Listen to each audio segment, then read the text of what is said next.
Hi there, I'm John Shields and welcome to Chesapeake Bites. We're getting to the end of the summer, going into the beginning of the fall. And you know what that makes me think of often? It might not make you think it, but me, it does. Figs. Figs are grown all around the Chesapeake region, especially on the eastern shore. It's ideal growing conditions, very sandy. I grew some figs this year. Didn't go so well. We had just trimmed it back. So I went over to Black Rock Orchard at the farmer's market and I got some of these beautiful mission figs. So when you're looking for the fig, you just want to touch it a little bit. It should be kind of soft. And the inside is really, really beautiful. So I'm just taking them and putting them in half. I guess if you had figs any larger than this, you could quarter them, but I think this will do the trick.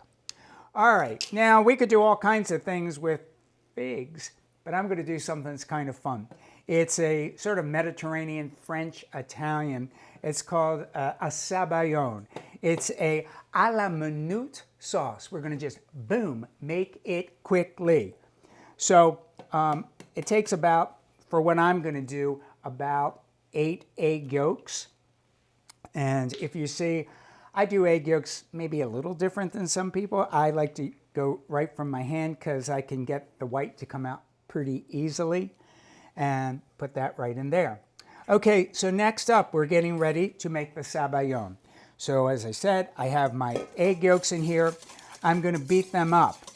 All right, there's a couple of different ways to say Sabayon. So it could be Sabayon or Zabaglione, which is the Italian version. It's usually made with dry marsala, which is so nice. You could make it with a port as well. So what I'm going to do, I thought, okay, how can we do this kind of Chesapeake locavore-ish? We used Andy's eggs, these beautiful eggs, as our base for the sauce. And instead of doing the marsala, I found some Charm City Mead. Okay, it's the Mead Works. It's black currant and red raspberry. Oh my God, this would be very cool. Now I'm going to teach you a trick from the old country. So you're going to say, well, how many cups and how many tablespoons and how many this and that? All you need is the second half of the egg. You save your shell. And we're going to put in there about 8 eggshell halves of this. 2, 3, 4, 5, 6, 7, and 8. Very scientific. All right, so I'm going to mix all of that together there. Now, before we started, I put a pot of water on, got it to a simmer. I'm bringing it almost to the boil. And now we are going to make our sauce right here. Okay, you put it on and you start whisking vigorously.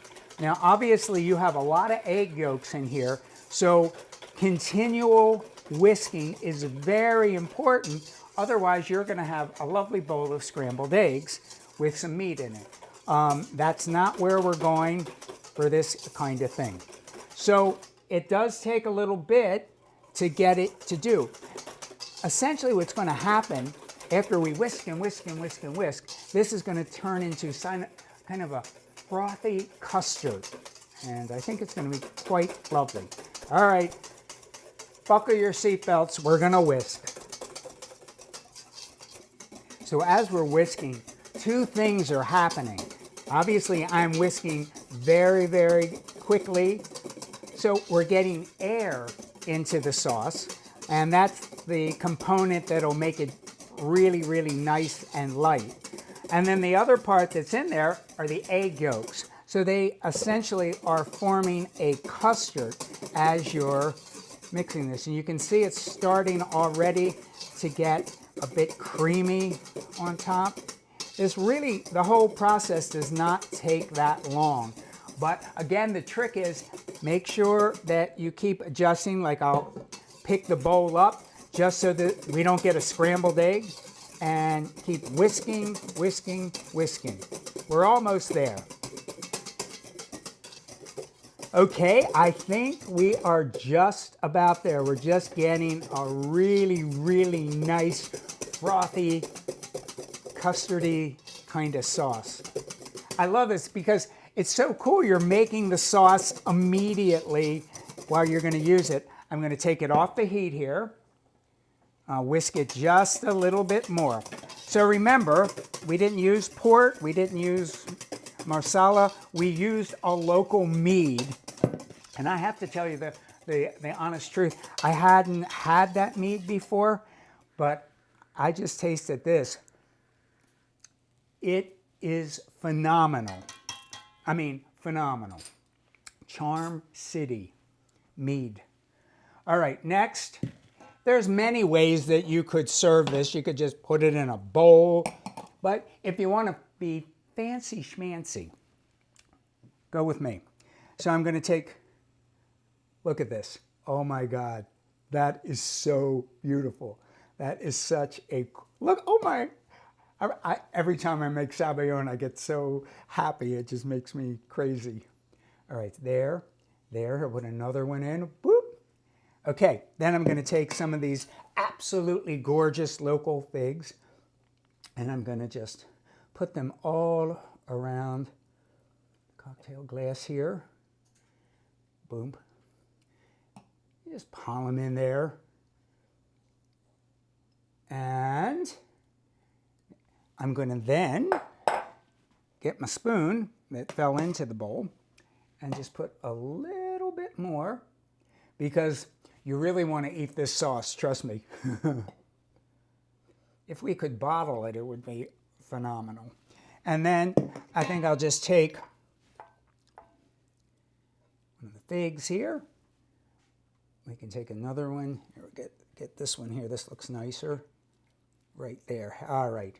We'll put another piece of fig right on the top. Another one right on there. And you're ready to go. No muss, no fuss. And you can do it all from a Chesapeake locavore perspective. And that's what we try to teach you, that we can get out there. Everything we need, we have right here in the Chesapeake region. So as I always remind you, and I'll remind you again, get ye to the farmer's market, and I'll see you there.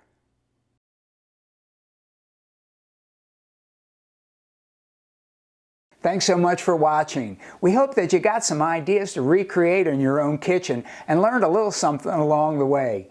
For more information on our common table and our mission to eat well, protect our environment, and rebuild the local food economy one dish at a time, check out our website and join us on social media.